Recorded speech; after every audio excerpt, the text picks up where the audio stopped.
Print మరియు electronic media మిత్రులకు నమస్కారం.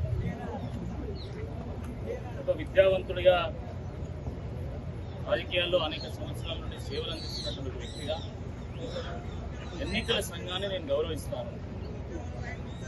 ఎన్నికల సంఘం అంటే ఒక నమ్మకం. ఎందుకంటే ఎన్నికల సంఘం ఎప్పుడు కూడా ఎన్నికలను చాలా పారదర్శకంగా ఎంతో బాధ్యతాయుతంగా ఎన్నికల నిర్వహణ చేస్తాం.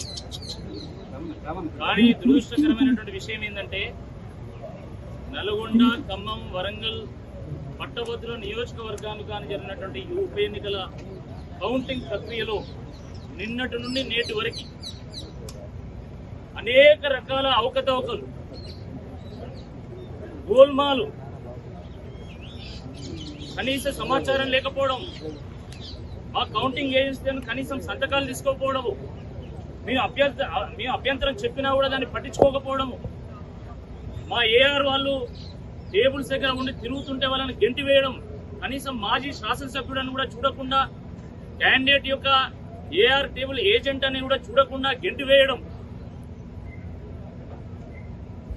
ఫలితాల్లో మాకున్నటువంటి గ్రీవెన్సెస్ అడ్రస్ చేయకుండా కనీసం మాతో చర్చించకుండా ఏకపక్షంగా ఈరోజు వచ్చి మీడియాకు డైరెక్ట్ గా ఇన్ని ఓట్లు ఈ అభ్యర్థికి వచ్చినాయి, ఇన్ని ఓట్లు ఈ అభ్యర్థికి వచ్చినాయి, మెజారిటీ ఇంత ఉందని చెప్పేసి ఏకపక్షంగా ప్రకటించడాన్ని మేము తీవ్రంగా తప్పుపడుతున్నాం. ఇది చాలా దుర్మార్గం, చాలా దురదృష్టకరం. ఇది ఎన్నికల ప్రక్రియ పారదర్శకంగా ఉండాలి.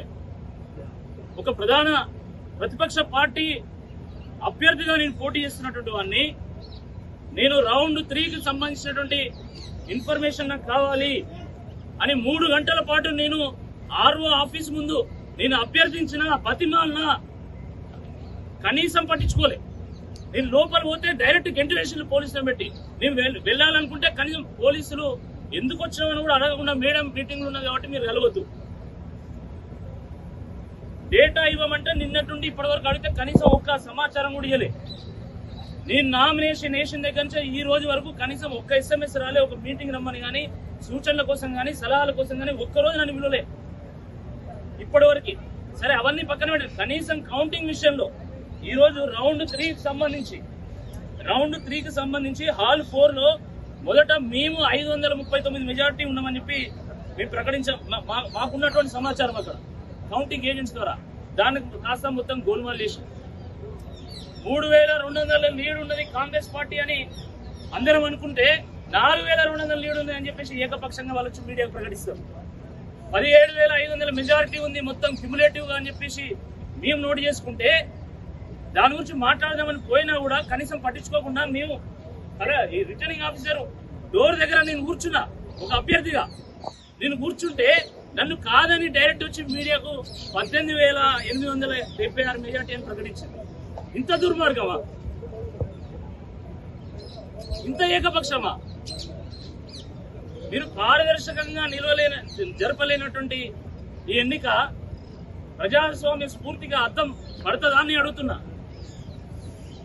ప్రజాస్వామ్య స్ఫూర్తిని కాపాడాల్సినటువంటి బాధ్యత ఎన్నికల సంఘం నుండి రిటర్నింగ్ అధికారిగా ఉన్నటువంటి కలెక్టర్ గారికి ఉన్నదా లేదా? ఫస్ట్ చెప్పండి. మీరు రౌండ్ 3 మా గ్రీవెన్సెస్ అన్ని అడ్రస్ చేయకుండా మీరు కౌంటింగ్ పోతే మేము ఆ కౌంటింగ్ బాయ్కాట్ చేస్తాం. మాకు అవసరం లేదు. ఎట్టి పరిస్థితుల్లో మీ బాధ్యత రాష్ట్ర ఎన్నికల సంఘాన్ని కూడా మేము అప్పీల్ చేస్తున్నాం. నేను ఒక అభ్యర్థిగా అప్పీల్ చేస్తున్నా. మా యొక్క ఎన్నికల ఫలితాన్ని తారుమారు చేయడానికి ఇక్కడ రిటర్నింగ్ ఆఫీసర్ ఏకపక్షంగా పక్షపాతంగా వివరిస్తూ ఒక అభ్యర్థికి లాభం చేకూర్చేటువంటి ప్రయత్నం చేస్తుంది. ఇది నా యొక్క ఆరోపణ. దీనికి మీ సమాధానం ఏంటో చెప్పండి. మీరు మొత్తం క్లారిటీ ఇచ్చినాక, మమ్మల్ని సాటిస్ఫై చేసినాక మాత్రమే ఎన్నికల యొక్క కౌంటింగ్